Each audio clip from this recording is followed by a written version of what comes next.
Sederhananya hipnoterapi itu adalah bagaimana kita mampu Mhm. memasukkan ide kita, entah ke orang lain atau ke dalam diri kita secara bawah sadar.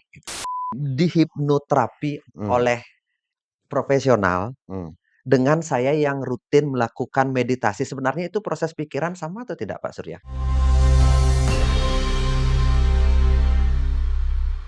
Halo, Pak Surya. Halo juga Pak Putu, wah, format baru nih kita Ya, nih. kita ngapain ini? Nggak tahu nih nanti ada Ayo, catur nih. yang ini. Ya Oke, begitulah. berarti kesempatan kali ini Eh, lebih baik saya wawancara Pak Surya. silakan, Siap. silakan, silakan. Oke, jadinya saya pengen tahu lebih lanjut, lebih Hmm, banyak tentang Pak Surya. oke. Kalau tidak di tempat seperti ini mungkin saya Hmm, tidak berani bertanya gitu, oke, oke. ya. Dengan latar belakang Pak Surya di pariwisata gitu, Hmm. apa latar belakang Pak Surya akhirnya mendalami hipnoterapi, Pak? Oke, kalau mau cerita itu, Pak tuh saya backgroundnya kan pariwisata, Ya, gitu. Sama sekali tidak ada kaitannya dengan ya, mindset, gitu. dengan mindset, pengembangan Pengembangan diri, diri, energi, energi apalagi dan tidak. sebagainya. Tetapi background saya ketika kecil remaja ada energi nih, Mhm, gitu. Tapi pariwisata yang membuat akhirnya itu men-trigger saya menjadi ada di titik sekarang. mhm. Awalnya apa, Pak tuh? Sebagai pengajar, ya, pasti pingin mendapat atau hasil yang maksimal pada anak didiknya kan gitu. Ya, Tapi ketika saya mengajar, kenapa terkadang kalimat saya tidak masuk, ada satu yang masuk, tapi beberapa juga tidak mendengar atau tidak mendapatkan manfaatnya. mhm. Saya terbiasa dengan tidak menyalahkan di luar, tapi mempertanyakan ke dalam. Oke, apa yang kurang? Saya temukanlah satu metode yang saya pelajari penuh, DNLP namanya. NLP. Neuro Linguistic Programming, memprogram sistem neuron dengan linguistik. Ternyata kalimat itu powerful. Nah, dari sana saya juga belajar tentang life coaching, mengcoaching orang, menggali. Nah, banyaklah saya mampu membantu anak didik saya ketika itu Untuk berubah. untuk berubah lebih motivasi, mungkin dia punya permasalahan hidupnya, keluarganya, relationship gitu. Remaja, jadi kuliahan gitu. Jadi Oh, ada anak didik saya yang punya masalah dengan pacarnya, orang tuanya, yang seperti itu. Tetapi begitu masuk yang lebih dalam, ternyata bagi saya, pengalaman saya pribadi, ternyata kata-kata tidak terlalu, artinya tidak maksimal.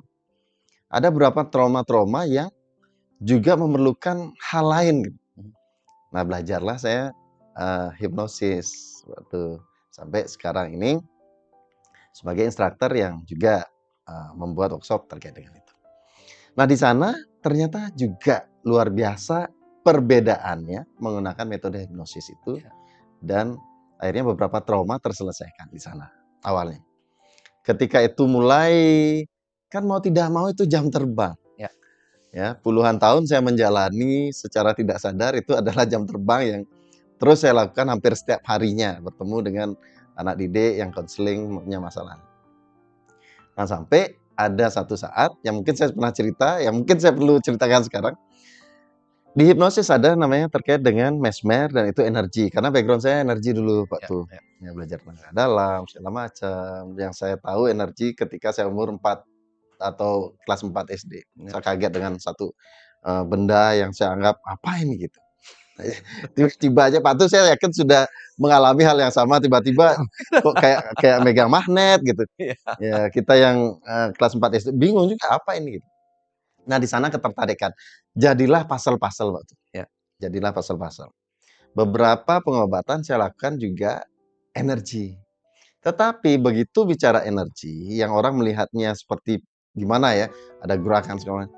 Nah, mulailah bergeser, eee, perspektif orang, kepada saya. Bukan tadi kan masih background-nya sebagai pengajar, Pengajar, dosen gitu. Nah, mulailah sebagai balian gitu. penyembuh Bali, balian. Ketemu Bali gitu. Yang mana pikiran saya saat itu untuk diri saya tidak nyaman gitu loh. Oke, Jad berarti kan ya, sebenarnya hmm, awalnya Pak Surya jadi pengajar di ya, pariwisata, ya, ya, terus kemudian hmm, melihat problem anak-anak, ya, terus kemudian Pak Surya, ya, tertarik dengan pemberdayaan betul, diri. betul, Ternyata problem anak bukan hanya sekedar masalah ya, pembelajaran, itu banyak faktor lain yang membuat anak lebih pintar, kan betul, begitu? betul, Masuklah ke dunia lebih dalam lagi ya, tentang pikiran dan penyembuhan betul, begitu. betul. dan di situ ketemu energi, Ketemu dan di energi. situ dianggap sebagai Ya. sesuatu yang mistis, Sesuatu penyembuh mistis, gitu. betul. Situ Pak Surya. Tapi sebelum saya masuk lebih dalam Ya, ini ya. Pak Surya. Ya. Pak Surya kan banyak belajar tentang hipnoterapi. Betul. Kenapa akhirnya memilih hipnoterapi? Ini balik lagi Pak Surya. Tadi kan begini. Hipnoterapi itu bagi kalangan umum adalah sesuatu yang apa ya? Banyak sekali orang berpikiran bahwa itu penipuan. Ya. Kita dihipnotis apa dan sebagainya, pokoknya sesuatu yang berpikir tentang negatif gitu. Tapi malah Pak Surya menerobos arus itu. Ya. Padahal mungkin pandangan Pak Surya tentang hipnoterapi atau penjelasan tentang hipnoterapi untuk masyarakat umum Pak Surya. Oke, jadi sederhananya hipnoterapi itu adalah bagaimana kita mampu memasukkan ide kita entah ke orang lain atau ke dalam diri kita secara bawah sadar. Gitu. Sederhananya sesimpel itu. Dalam artian, ya, sejenis teknik komunikasi. Teknik komunikasi yang ada persyaratan tertentu. Nah, NLP juga teknik komunikasi, life coaching juga itu. Tetapi ketika dilakukan pada kondisi pikiran atau frekuensi pikiran yang tidak tepat, tidak maksimal seperti itu. Oke. Nah, hipnosis masuk di frekuensi alfa theta, yang mana di sana blocking mental kita lemah, sehingga apa datanya memungkinkan untuk kita masukkan itu dulu. Nah, memang saya punya tugas juga memperkenalkan hipnosis dari sisi healingnya. Oke. Karena yang orang pandang itu adalah dari sisi stage-nya. Yang hiburan. ada di TV-TV hiburan.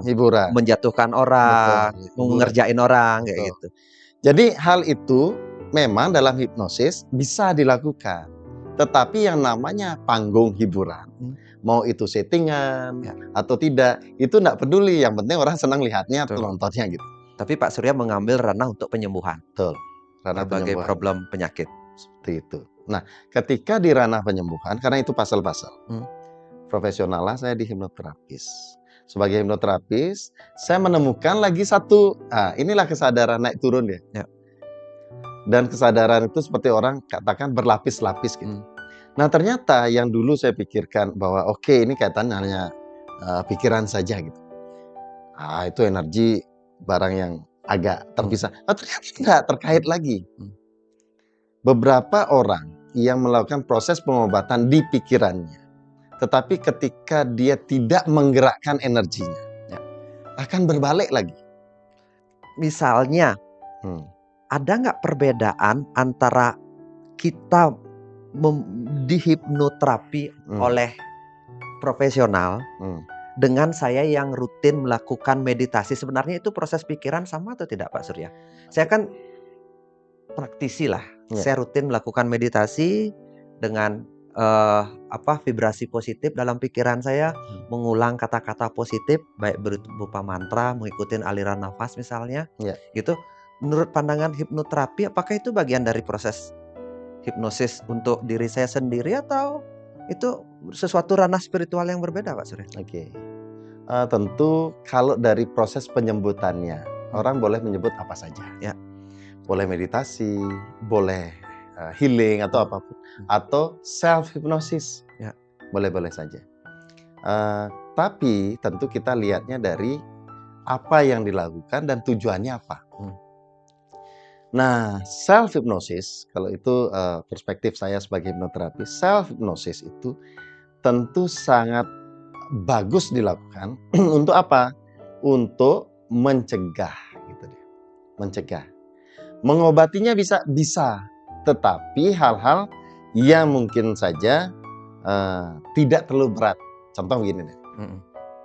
Seorang dokter mampu nggak mengobati dirinya? Tentu, bahkan dia bisa menjarit dirinya.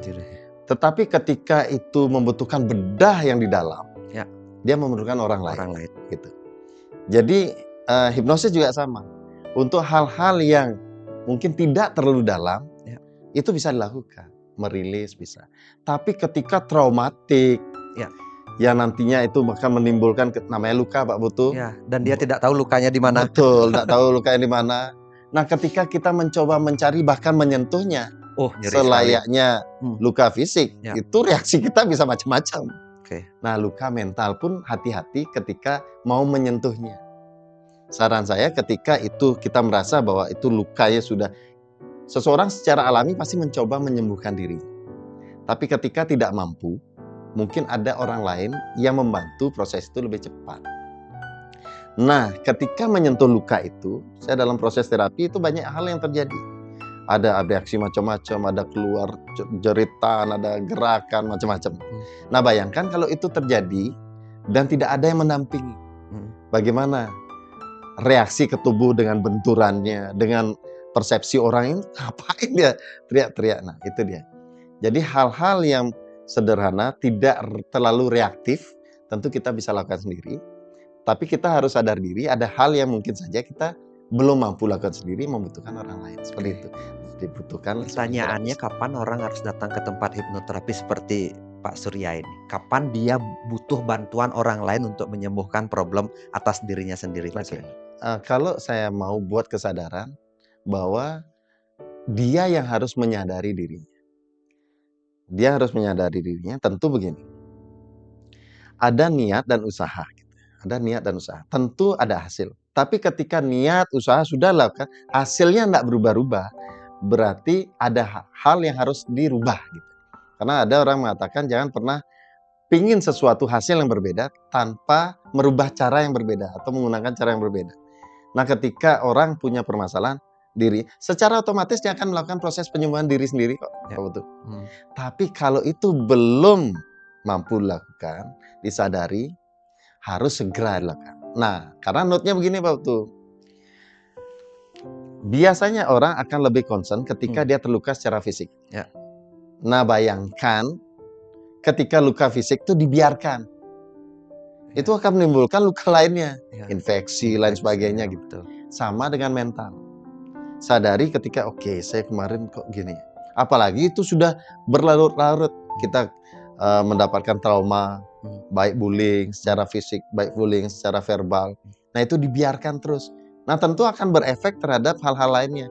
Entah bagaimana kita bereaksi terhadap diri sendiri, self love-nya seperti apa, reaksi ke orang lain, efek dominonya seperti apa, ke pekerjaan kita, ke karir, macam-macam Pak Utu.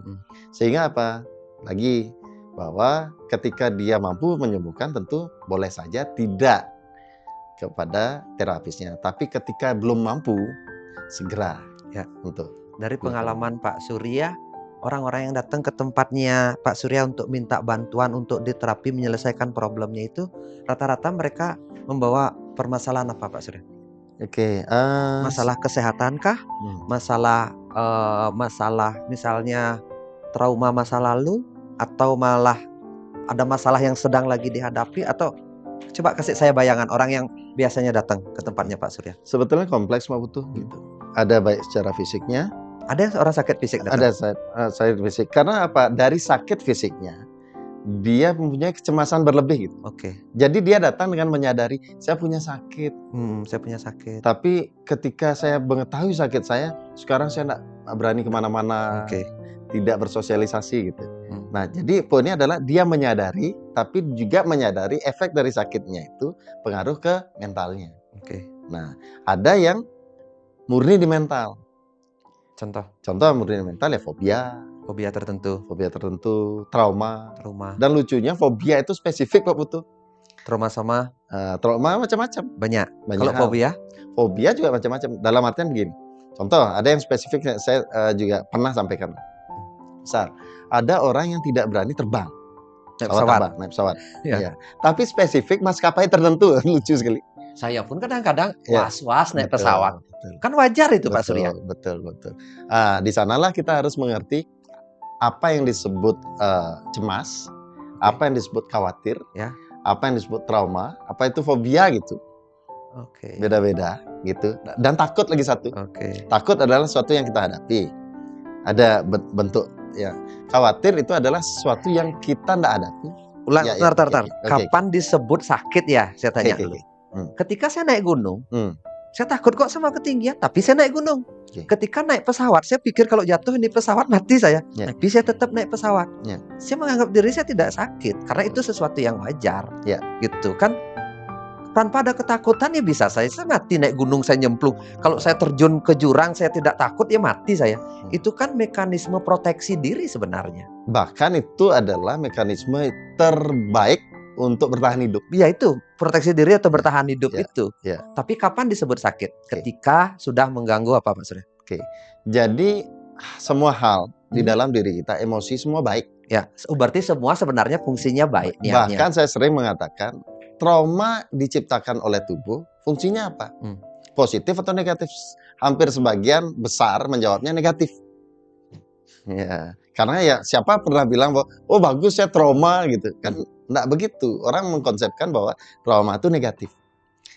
Nah, saya justru berbalik menyatakan bahwa trauma itu tujuannya positif. Positif. Untuk apa? Untuk menghindari hal yang terjadi sebelumnya terjadi lagi. Terulang lagi. Kata Pak Putu tadi adalah ketakutan yang mekanisme bertahan hidup. Ya kalau nggak ada takut bahaya juga gitu. Iya. Nah, tetapi yang menjadi negatif adalah efek dari trauma itu. Misal, dia trauma karena jatuh naik motor, traumalah dia naik motor. Tujuannya apa? Supaya nggak jatuh lagi. Bagus dong. Tapi kemana-mana harus diantar. Jalan kaki, diantar. Tergantung dari orang lain. Nah, gitu. Dia nggak mandiri. Tentu itu pun belum bisa dikatakan sakit atau tidak sakit. Karena bagi saya, dia yang tetap menentukan. Ya. Dia bermasalah atau enggak. Karena ketika saya tanya nih. Ya. Menurut Bapak atau Ibu, itu bermasalah? Enggak, saya enggak masalah kok. Ya. Orang banyak yang nganterin saya. Bukan penyakit menurut saya. Tapi gitu. Ketika dia ingin naik motor tapi tidak pernah berani, sedangkan dia butuh harus berpergian, pada saat itu butuh diterapi. Ya, itu dia. Oke. Itu dia. Ketika efeknya ada ke kehidupan sosial. Berarti sebenarnya hipnoterapi itu bukan seperti orang omongkan Pak Surya, ngerjain orang lain, kan begitu.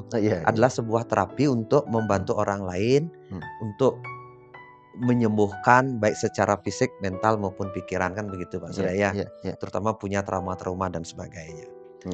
Nah, dari perjalanan panjang mungkin Pak Surya sudah bertahun-tahun, mungkin 10 tahun terakhir kan sudah ada di hipnoterapi. Kebahagiaan Pak Surya menjadi hipnoterapi untuk melayani orang-orang itu apa Pak Surya? Saya punya quotes Pak Putu, dapat manfaatnya dan bermanfaat gitu. Dari hipnosis, hal yang pertama adalah ya saya sendiri mendapatkan manfaatnya. Semakin dalam kita pelajari, kita dapat manfaat sendiri secara personal. Nah, tentu kebahagiaan seseorang sama seperti Pak Putu adalah ketika mampu bermanfaat bagi banyak orang gitu. Jadi hipnosis membawa saya di titik yang saya lebih mampu memberdayakan diri dan bermanfaat pada orang lain. Itu yang membuat saya sangat mendapatkan ya kebahagiaan itu Pak Putu. Gitu. Ini pertanyaan terakhir mungkin Pak Surya. Setelah kita mendapat bermanfaat ini mungkin untuk orang yang ingin mencoba terapi kan. Apakah hasil dari hipnoterapi itu permanen atau hanya bersifat sementara mungkin? Permanen atau tidak permanen itu adalah situasinya. Saya langsung pakai begini aja. Contoh nyata aja. Saya ditanya, oke, kalau trauma naik motor, permanen nggak dia? Nah, ketika kita rilis traumanya dan menginstal satu kepercayaan diri untuk berani naik motor, tentu dia berani naik motor. Tapi kapanpun ada sesuatu yang membuat itu terjadi lagi, traumatik itu terjadi, jatuh lagi gitu misalnya, mungkin dia akan trauma lagi. Jadi apa? Semasih dia diuntungkan ataupun selaras dengan hal itu dan tidak ada sebuah penyebab dari trauma itu, permanen. Gitu. Permanen. Berarti dari sekian orang yang apa istilahnya klien Pak Surya, mereka berarti datang mendapatkan manfaat yang luar biasa Pak Surya terhadap kualitas hidup berikutnya setelah datang Pak Surya. Oke, satu adalah terkait kita bedakan sesuatu itu dengan level-levelnya lah kurang lebih begitu ya. Untuk fobia seperti itu situasinya. Fobia selesai, trauma pun selesai gitu biasanya. Nah, selesai dalam artian tuntas. Tuntas gitu. Tentu tuntas ini saya juga berikan sebuah tools di keseharian mereka. Mereka harus lakukan ini, harus lakukan gitu. Jadi ada personal afirmasi yang mereka lakukan selama 10 hari. Nah, pertanyaan begini, terkadang kan ada hal lain yang membuat reaksi emosi yang berbeda, tapi dikaitkan dengan masa lalu, gitu. Itu yang terjadi waktu misal nih, oh saya ini punya trauma. Seringkali trauma itu dijadikan pembenaran untuk tidak kuat menghadapi satu masalah baru. Saya ini kan orang penuh trauma, wajar saya tidak bisa mengertikan atau mengendalikan emosi ketika, itu dia. Nah, sehingga apa? Ada lagi layer tertentu bahwa fisik perlu dilatih, mental perlu dilatih. Ya, untuk selesai Pak tuh. Tapi untuk menghadapi hal lainnya dia harus tetap melatih terus. Sama seperti fisik gitu. Olahraga sekali pinginnya sehat seumur hidup kan enggak bisa. Berarti logikanya gini, diterapi sampai tuntas, setelah tuntas dia harus merawat mentalnya sendiri supaya tidak lagi muncul trauma yang baru atau goresan yang lama terluka kembali kan begitu. Jadinya hipnoterapis pun bukan dewa. Bukan. Tapi dia membantu untuk meningkatkan kualitas hidup si klien itu sendiri dan klien itu sendirilah yang akan meneruskan hidupnya sendiri. Begitu Pak Surya? Gitu. Oke, deal. Udah selesai hari ini. Terima kasih banyak Pak Surya. Terima kasih. Gini. Salam embos itu. Siap, Pak. Terima kasih.